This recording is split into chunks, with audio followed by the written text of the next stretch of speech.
So we just went through our two examples of this tool breaking things down and comparing and contrasting them.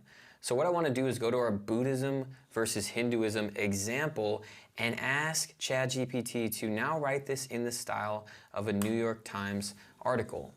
And what it's going to do is going to take the same information and remix it in a way that's written in this new style. So in our first example, the second paragraph starts off, another major difference between the two religions is their approach to the pursuit of enlightenment. In Hinduism, the path to enlightenment involves following the religious and moral duties assigned to one's caste, as well as practicing yoga and meditation. In the New York Times version, it sounds like this.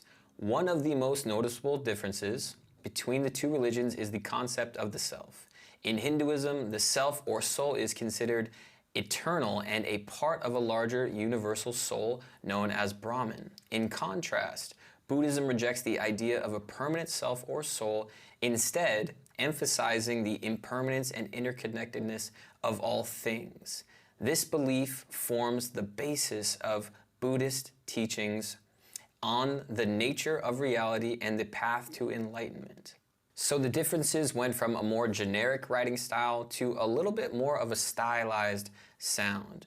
Now I want to take things a step further by saying, now write this article in the style of Jack Kerouac.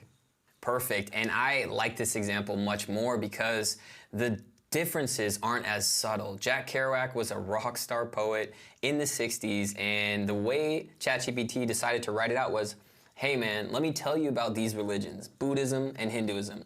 They're both really cool, you dig? They both come from ancient India and have been around for like forever. And sure, they've got some similarities, like this whole idea of samsara and karma, but they're also different in some pretty trippy ways.